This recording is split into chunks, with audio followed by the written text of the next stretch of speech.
신기하게도 치과 의사랑 트레이너랑 되게 비슷해요. 아름다운 모습뿐만 아니라 기능적인 요소, 이 두 가지를 모두 잡으려고 하잖아요. 보디빌딩과 기능성 운동, 이 두 가지를 동시에 하려고 하는데 치과도 똑같거든요.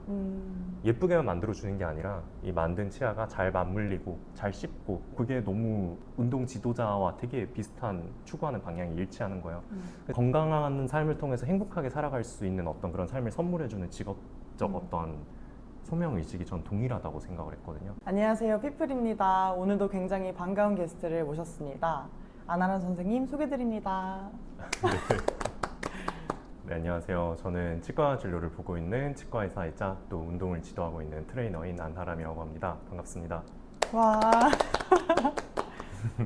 굉장히 이력이 특이하신데 네. 선생님의 여정이 궁금해요. 저는 원래 이제 과학자가 되는 게 꿈이었거든요. 그래서 어릴 때부터 뭐 영재원도 다니고 고등학교도 과학고를 졸업을 하고 카이스트 진학을 해서 뭐 화학과 생명과학 이런 걸 전공을 하면서 또 연구실에 연구도 해보고 과학자가 되고 싶었던 게 제 꿈이었는데, 굉장히 하나에 집중을 해서 좀 파고드는 좀 그런 면모들이 되게 많이 필요해요. 뭐 단적인 예로 제가 있었던 실험실은 어떤 뭐 물질을 합성하는 그런 연구실이었는데, 진짜 거짓말 안 하고 이렇게 부동의 자세로 앉아서 뭐 8시간 동안 내려오는 거 보고 이렇게 해야 되는 그런 일들이 반복이 된단 말이에요. 근데 그래서 제가 그걸 하면서 느꼈던 게, 내가 이거를 뭔가 하면은 잘 해낼 수는 있겠지만 이거를 하면서 내가 행복할까? 그래서 이제 그때부터 좀 다른 진로를 알아보다 보니 이제 전문대학원이라고 해서 의사나 치과의사나 한의사 뭐 이런 메디컬 직종으로 갈 수 있는 그런 대학원 프로그램이 한국에 남아 있었어요. 해봐야겠다 싶어서 시작을 하게 된 게 사실은 계기예요. 네, 의사랑 치과의사 모두 갈 수 있는 이제 합격증을 받게 됐는데, 사실 그걸 준비하면서 또 제가 동시에 시작을 했던 게 그 카이스트에서 응원단장을 했었는데, 그러다 디스크가 왔었어요. 그때부터 뭔가 나처럼 이렇게 몸에 문제가 생긴 사람들은 어떻게 운동을 해야 될까 스스로, 또 이제 과학도였으니까 스스로 탐구하기 시작한 거죠. 그러면서 이제 운동 영역에 관심을 가지고 공부를 해보기 시작했고, 그에 대한 관심이 발전이 돼서 그럼 내가 의사가 돼서 이런 거 관련된 연구를 하면 좋지 않을까? 이런 생각이 시작을 하게 된 거예요. 근데 이제 막상 두 가지 다 합격을 하고 나서 고민을 해봤는데, 내가 진짜 이걸 했을 때 행복한지, 또 이거에 대해서 또 알아보려면 분명히 의학과 피트니스는 별개의 영역이고 물론 접점은 있지만 추구하는 방향이 전 다르다고 생각을 했었거든요. 저는 이제 서울대학교 치과대학을 나왔는데, 본과 4년의 기간 동안 내가 취미로 관심을 가졌던 피트니스 영역에 대해서 공부를 해봐야겠다 시작을 해서 주말마다 연수도 다니고 자격증도 따기 시작했던 게 지금 한 4, 5년이 지났는데, 아마 그때가 2021년인가 2년인가? 그때 선생님 처음 뵀었죠? 네. 그 GFS 연수 때. 그런 상황에서 공부하면서 주말마다 그렇게 다니던 시기였어요. 운동 영역이 되게 나랑도 되게 잘 맞겠구나 느꼈던 게, 되게 신기하게도 치과 의사랑 트레이너랑 되게 비슷해요. 아름다운 모습뿐만 아니라 기능적인 요소, 이 두 가지를 모두 잡으려고 하잖아요. 보디빌딩과 기능성 운동, 이 두 가지를 동시에 하려고 하는데 치과도 똑같거든요. 예쁘게만 만들어주는 게 아니라 이 만든 치아가 잘 맞물리고 잘 씹고 말도 잘할 수 있고 어떤 일을 할 수 있게끔 만들어주는 게 치과 의사의 역할인데, 그게 너무 운동 지도자와 되게 비슷한 추구하는 방향이 일치하는 거예요. 그래서 저는 되게 신기하다고 생각했고, 그래서 그걸 통해서 사람들이 앞으로 살아가는데 되게 건강한 삶을 통해서 행복하게 살아갈 수 있는 어떤 그런 삶을 선물해주는 직업적 어떤 소명의식이 전 동일하다고 생각을 했거든요. 그래서 두 가지가 다 그게 제 어떤 사람들이 좀 더 행복하게 살았으면 좋겠다라는 뭐 일치하는 측면도 있었고, 올해 이제 졸업을 하고 이제 진로를 본 지 이제 한 2달 정도 됐는데, 그러면서 동시에 지금 피트니스 공부도 열심히 하고 있고, 지금은 또 운동 지도자로서의 정체성도 사람들한테 조금 더 신뢰를 얻기 위해서 지금은 또 체대에 편입을 해서 그 방송통신대학교 생활체육학과 지금 3학년 재학 중이거든요. 어떻게 또 될지 모르는 거죠. 제가 이렇게 하다가 또 치과의사로만 살아갈 수도 있는 거고, 아니면 진짜 아예 치과의사는 이제 안 하고 운동 지도자로서만 살아갈 수도 있는 거고, 대학원 간의 두 가지 직업이 추구하는 방향은 똑같아요. 아름답고 그리고 잘 움직이게 해줘서 사람들이 행복하고 건강한 삶을 살게 해주는 그런 직업적 소명의식은 동일하다고 생각을 하기 때문에 뭐 그렇게 살아가고 있습니다. 그러면 현재의 삶을 어렵겠지만 한 문장으로 네네. 정의한다면 어떻게 표현하시겠어요? 지금 되게 많이 꿈을 꾸는 시기라고 생각을 해요. 저는 이제 곧 30대가 될 건데, 만 나이로. 네. 그 30대 아직 20대인데 아직 직업의 방향에서 제 꿈을 정말 꾸고 그거를 찾아가는 시간이라고 생각을 해요. 그래서 뭐 한 문장으로 정의해라고 하면 꿈을 꾸고 있는 시기다. 네, 그렇게 정의를 할 수 있을 것 같아요. 네. 너무 멋지네요. 치대에 막 입학했을 때 네. 삶과 지금의 삶이 어떻게 좀 달라졌는지. 그때는 제가 입시를 오랫동안 해왔기 때문에 좀 하고 싶은 게 되게 많았어요. 의대나 치대는 이제 예과가 끝나고 올라가면 4년 동안 본과라고 부르는데 그 본과 공부 과정이 진짜 힘들거든요. 사실 그거만 한다는 것 자체만으로도 힘든데 저는 주말에 쉬지 않고 항상 연수를 듣고 자격을 취득하러 다니고 그러고 살았었어요. 그러면서 사실 또 제가 또 회사를 또 운영을 했었거든요.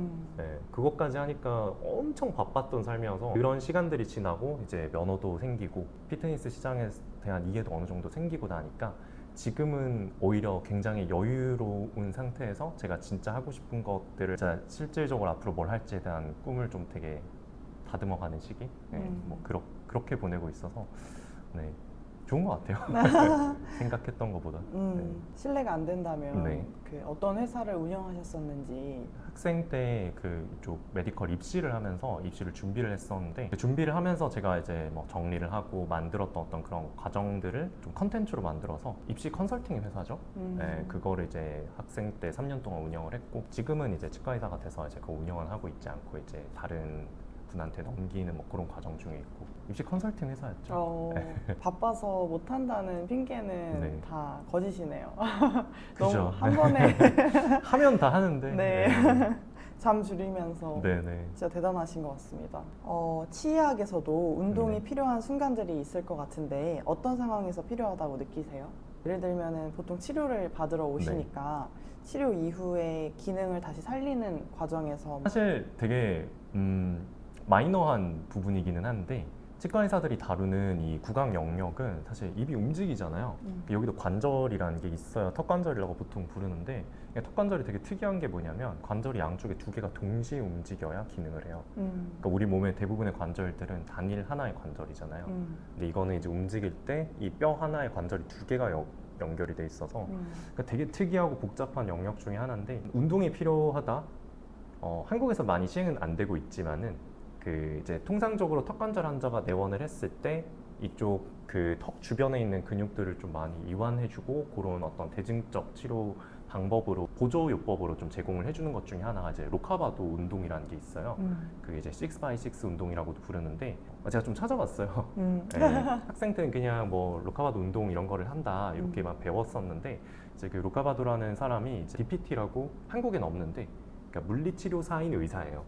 미국 북미권에는 이제 물리치료사들이 의사로 이제 활동하는 DPT라는 그 디그리가 있는데 그 닥터 오브 피지컬 테라피라고 하죠. 이제 그 사람이 이제 두경부 쪽에 대한 좀 물리치료 많이 하시면서 만들었던 게 이 턱관절 관련된 그 어떤 물리치료나 그런 관련해가지고 만든 운동이 이제 제가 아까 말씀드린 로카바도 운동이라는 거예요. 혀를 위치를 시키고 뭐 관절 운동을 해서 이 주변부의 근육의 어떤 긴장을 풀어준다 이런 운동인데 물리치료도 하고 이제 이어서 이제 집에 가서 6x6의 의미가 하루에 6번 그리고 뭐 6회씩 6가지 운동을 해라 뭐 이런 의미로 만들어진 건데 그런 영역이 있고 또 이제 안면 쪽에 있는 통증들은 또 치과에서 또 다른 영역이거든요. 그래서 이제 그 오로페이셜 페인이라고 해서 구강 아간면 영역의 어떤 통증들을 이제 또 치과 의사가 다루는 영역이 있어요. 그 구강 내과에서 하는 영역인데 또 그런 것들은 또 해외에서 또 사례를 많이 보니까 운동 관련해서 좀 뭔가 어떤 전신적인 정렬이나 이런 걸 맞춰가지고 통증들을 좀 많이 개선하는 그런 것들이 있기는 하더라고요. 근데 이제 한국에서는 많이 시행되는 건 아니고 저도 이제 그 부분에 좀 관심이 있어서 앞으로 좀 공부를 해봐야 되는 영역이라고 생각을 해요. 네네. 관심이 있으실 것 같아서 여쭤봤어요. 네네. 건강에 대한 철학에 대해서 이야기해 주실 수 있으실까요? 이게 건강이라는 게 저는 어떻게 생각을 하냐면 하나의 수단이라고 생각을 하거든요. 건강하다라는 게 누군가의 어떤 목적이 될 수는 있지만은 행복하게 살기 위해서잖아요. 네, 왜냐하면 건강하지 않으면 내가 아무리 돈이 많고 환경적인 것들이 좋다고 하더라도 행복한 삶이 될 수가 없으니까 되게 기본적인 전제라 생각을 하거든요. 그래서 어떤 수단으로서 건강의 그 개념을 가지고 저는 좀 바라보고 있고 저는 좀 운동 지도자로서의 꿈도 있기 때문에 영어로 좀 표현을 하자면 전 지속 가능성이 되게 중요하다라고 생각을 해요. 환자를 볼 때도 그렇고 운동을 지도할 때도 그렇고 그 순간에 개선이 되는 거는 그 순간에서는 의미가 있지만은 결국 이게 이 사람의 인생에 있어서 이 사람의 삶에 있어서 어떤 행복하게 살아가려면은 그것이 좀 지속되고 뭔가 변화가 있어야 되는데 그것들은 아직 메디컬 영역에서도 그렇고 운동 지도라는 영역에 있어서도 그렇고 사실 어떻게 보면 오지랖이죠. 예. 그거를 이제 할 수는 없지만은 이제 저는 그런 방향으로 나아가야 한다고 생각을 해요. 지금 와서 여기서 1시간 운동을 배운다고 해도 집 가서 뭔가 안 좋은 습관들이나 그 사람의 삶의 방식이 개선이 되지 않는다면은 경제적 측면에서 우리한테 자꾸 고객이 오니까 그건 이제 땡큐라고 볼 수 있지만은 그 환자의 입장에서 봤을 땐 그렇지가 않은 거잖아요. 그래서 저는 그 어떤 지속 가능성의 측면에서 이 사람에게 어떤 본질적인 변화를 이끌어낼 수 있는 것이 이제 앞으로 이 건강과 관련된 산업을 한 사람들이 추구해야 되는 지향점이라고 저는 생각을 하고 저는 그런 요소가 가장 중요한 부분이지 않을까 저는 생각을 하고 있어요. 네. 경제적인 관점에서는 사실 계속 오시도록 만드는 게 공급자 입장에서는 네네. 이득인데 어떻게 보면은 선생님의 신념이 좀 네네. 보이는 답변이었던 것 같아요. 네. CSCS, 뭐 CPT, CES, PES, GFS까지 다양한 자격증을 많이 보유하고 계신데 취득하시는 과정에서 기억에 남는 에피소드가 있으세요? 티칭과 어떤 티칭하는 어떤 실질적 능력과는 좀 되게 별개의 영역이라고 생각을 해요. 어떤 최소한의 저는 사람들한테 보여줄 수 있는 어떤 하나의 나 이 정도 있으니까 최소한 이 정도는 한다. 그거를 보여줄 수 있는 요소라고 생각을 하기 때문에 시험을 좀 되게 잘 봐야 되는 거잖아요. 어떻게 보면은 되게 벼락치기가 생각보다 많았어요.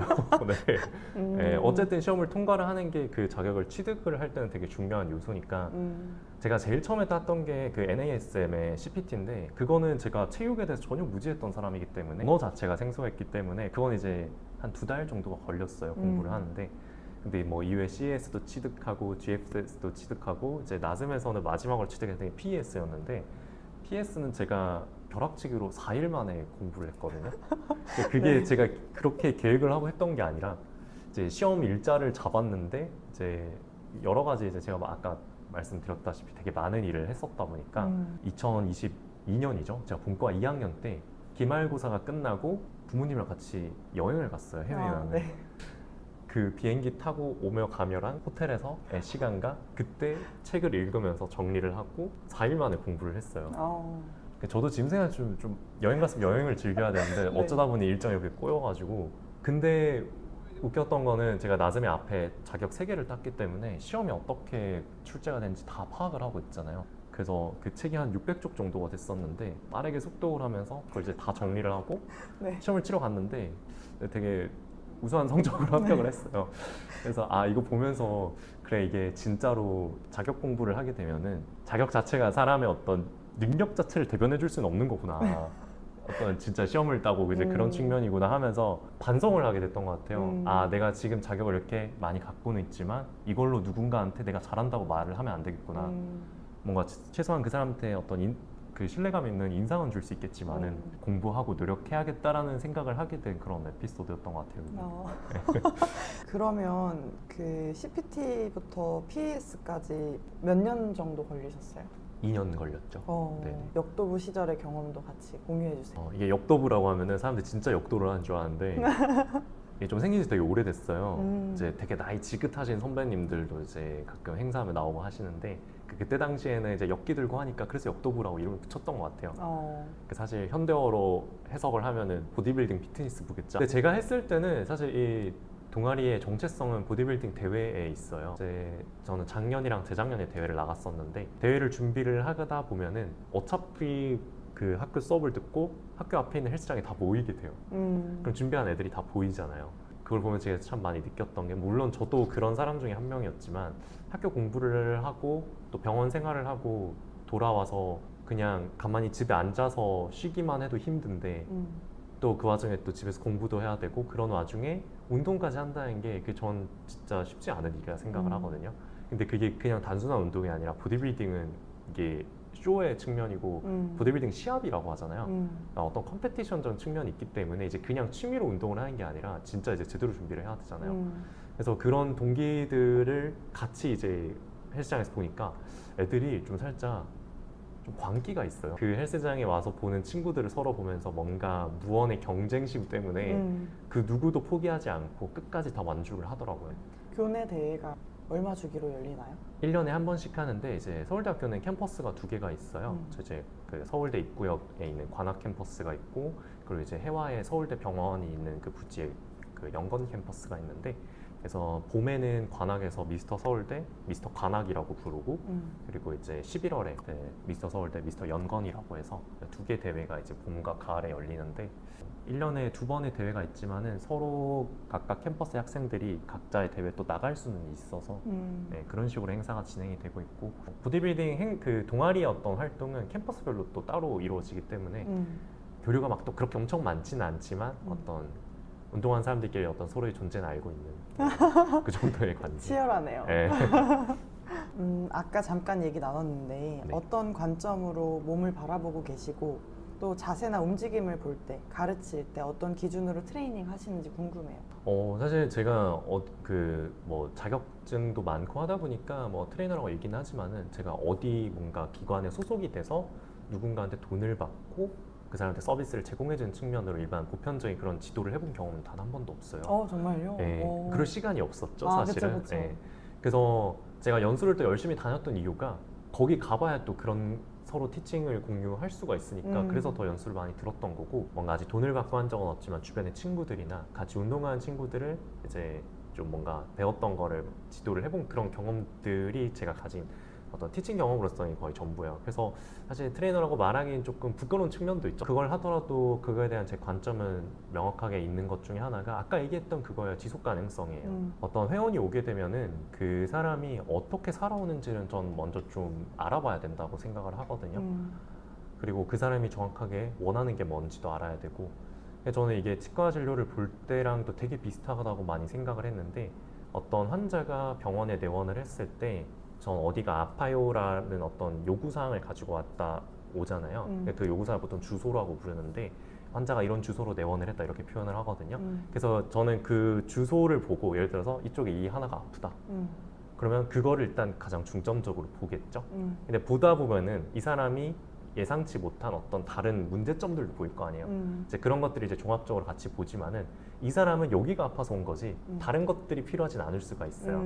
그래서 그 뭔가 치료를 하고 나면은 사실 그냥 뭐 예를 들어 충치가 먹어서 신경이 노출됐다. 그럼 신경 치료해주고 위에 크라운을 씌워주면 끝날 문제긴 하지만은 이 사람이 왜 여기가 아팠고 이 사람이 왜 이쪽이 많이 마모가 됐고 이런 것들은 평소에 어떤 습관을 가지고 있는지 이런 것들을 좀 추정을 해보고 이 사람의 문제를 더 추가로 해봐야 되는데 굳이 안 하는 사람들이 되게 많은 걸로 알아요. 왜냐하면 사실 그렇게 하면 시간도 되게 많이 걸리고 환자들을 많이 볼 수도 없을 뿐더러 또 이제 수가라는 개념을 이제 많은 사람들이 알 텐데 한국은 이제 좀 이 진료비에 대한 어떤 건강보험 제공을 많이 해주다 보니까 원가 이하의 어떤 금액을 좀 지불해주는 그런 게 있어요. 그래서 어쩔 수 없이 좀 되게 환자들을 오래 볼 수 없는 그런 구조가 좀 그 의료 영역이 많이 생겼었는데 사실 뭐 그런 어떤 현실적인 요소들과 엮여서 막 그런 것까지 많이 해줄 수는 없겠지만 그래도 이제 학교에서 배울 때는 교수님들이 꼭 그런 것까지 바라볼 수 있는 임상가로 좀 성장을 했으면 좋겠다 그렇게 배우거든요. 그러니까 저도 이제 뭐 앞으로도 그래야겠지만 그런 측면에 있어서도 이 사람을 바라보려고 노력을 하고 그래서 결론은 이 사람이 단순히 지금 어디가 아파서 이런 것뿐만 아니라 왜 이렇게 될 수밖에 없었는지를 저는 좀 캐치를 해야 된다고 생각을 해요. 그래서 운동 지도자도 어떤 사람이 와서 어디가 불편하고 아프다 했을 때 그거를 중점적으로 해주고 이 사람이 어떤 뭐 기본적인 스크리닝도 하고 검사도 여러 가지를 하잖아요. 해봤을 때 이런 게 문제니까 이런 걸 해줄게요 라고 해결해주면 좋은데 저는 거기서 더 나아가서 이 사람의 직업과 평소의 생활 습관과 이런 것들을 좀 종합적으로 바라보고 이 사람들한테 좀 더 케어해줄 수 있는 그런 서비스를 제공을 해줘야 된다고 저는 생각을 하거든요. 그거를 뭔가 하기가 되게 쉽지는 않아요. 맞아요. 저는 그런 어떤 정형화된 프로그램도 많이 없다고 생각을 하고 그래서 그걸 통해서 아까 말했던 그 지속 가능성에 대한 이야기 있잖아요. 이 사람이 이거를 운동을 지도를 받고 삶에서도 적용을 해서 좀 더 건강하고 행복한 삶을 살 수 있도록 스스로 좀 주체적으로 바꿀 수 있는 그런 거를 뭔가 지도해줄 수 있는 서비스는 없을까? 그게 좀 되게 요즘에 가장 큰 고민 중에 하나고 그래서 이제 저는 그러다 보니 이제 지금 또 제가 전문의 자격을 하나 또 준비를 하고 있는 게 이제 한국에서 보건복지부에서 인정한 전문의는 아니지만 이제 미국에서 프로그램이 들려와서 하는 전문인데 이제 생활습관의학 전문이라는 게 있어요. 이제 그게 보니까 이제 생활습관을 개선을 해서 이 사람들이 이제 종합적으로 이제 어떤 건강에 좀 개선을 도모하는 좀 그런 문진 프로그램이나 이런 것들을 좀 많이 교육을 하고 그런 것들 하는 이제 그 자격 고드 과정이더라고요. 그래서 그걸 지금 공부를 하고 있는데 뭔가 그걸 공부하고 또 전문의를 취득하고 나면은 거기서 또 뭔가 내가 그동안 궁금하고 그런 서비스를 만드는 데 필요한 인사이트를 얻을 수 있지 않을까? 좀 그런 기대로 좀 공부를 하고 있습니다. 네.